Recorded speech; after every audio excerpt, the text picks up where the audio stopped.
Welcome to Elevate Care. I'm your host, Kerry Perez, and I'm joined by Leora Westbrook. She is the president of our Workforce Strategy Optimization Solutions, and we are thrilled to have you today. Welcome, Leora. Thank you so much, Kerry. It's great to be here. Awesome. Really excited to talk today about retention strategies. But before we dive right in there, tell me a little bit more about how does retention strategies fit into your portfolio of work? Well, it is all-encompassing. We are so driven in the workforce strategy and optimization space, and that is really an underpinning of how do we not just attract but retain our workforce and create that workplace that helps them thrive. And so through our talent advisory practice, we are helping our clients bring these tools, these strategies around retention to bear in a way that works for them. Awesome. Before we dive right into retention, what other services are under that advisory services?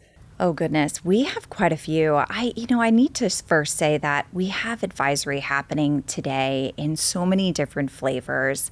And we would need a longer session to talk through all of them, but I'll hit through some of the highlights. We are really looking at the assessment components from an operational aspect as well as a workforce. And we are also looking at how they can drive an enterprise resource center. So that resource central staffing office to mobilize their workforce at an enterprise level despite how they operate today. And that's a key offering. We also do talent strategy scorecards, leadership executive assessments and coaching, and succession planning, and so much more. Wow, the whole shebang. Okay, well, thanks for just giving a little bit more of that oversight. But back to retention, so critical right now, burnouts all around us. It is a critical thing for hospitals to retain perm, as well as, contingent folks. So what are some of the strategies that clients are looking for? Yes, it is certainly a challenge today. And I would say the workforce is still in recalibration mode. And so what I mean by that is, yes, it's absolutely paramount to attract that right workforce. And we are seeing a pull in that longer term FTE planning, which is great. But then how do you retain that workforce? We see about 30%, sadly, 30% of hires in their first year or years leave between 1 and 3 years. That's a considerable investment when you think that 50 to 75% of an employee's cost is essentially lost, in just opportunity for that health system. And it creates undue burden on the clinicians and the staff around them. And so a considerable investment goes into hiring that right talent. What do we do to make sure that not only that the employee value proposition is strong to keep that interest through onboarding, but what does that talent journey map look like, right? How do they work through becoming a potential candidate through onboarding and beyond? And so these are multifaceted, multi-layered strategies that we build out with our clients. And again, I always go back to the data. It's really understanding where they are and what are the pieces and technology that they have at their fingertips today that they could maybe lean into differently. So obviously there's going to be unique journeys for every sort of client, but are there some top pain points that you typically see that you're solving for retention? Absolutely. I think it's largely the understanding of where your trends are across your workforce. So we're in an amazing time and place where we have this multi-generational workforce. And some of the tried and true retention practices, employment practices just don't resonate with all of those generations. And the workplace of today, particularly the workplace that's entering into our market now, they have options. They're looking for flexibility, and they're also looking for that workplace where they can thrive, and they will have personal development, professional growth opportunities. Mm-hmm. And it's interesting, Kerry, because as we look at some of the feedback from our clinician surveys that we do within AMN, and they're so fruitful in the insights. We see this need and this desire from our clinicians to not just grow, but help other clinicians grow. And so how are we providing that space for that to happen? Yeah. So there's a lot to pull on there, and I'm sure you could brainstorm a billion different solutions. Do you have a specific example of maybe one of your favorite retention strategies that you saw fruitful results? Absolutely.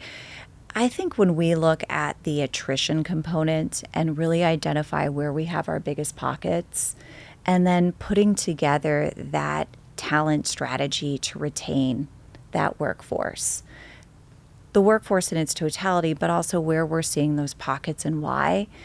And we have typically seen about a 20% reduction in attrition and cost savings. One of our clients has seen $5 million year over year in driving some of these retention strategies forward. And I think it really starts at being focused and understanding, again, from the data, where those opportunities are, and truly partnering. Advisory is a journey, and it's a long-term path with our clients. And we really pride ourselves on being that partner to provide those insights and data-driven decisions to align around the strategies that work for them and their workforce, most importantly. Mm-hmm. So a client is thinking, oh, I might have a retention problem. Mm-hmm. What should they be asking themselves to determine whether this sort of service might be right for them? I think it's being able to see the forest amongst the trees. And I know that's difficult for everybody when you're in it.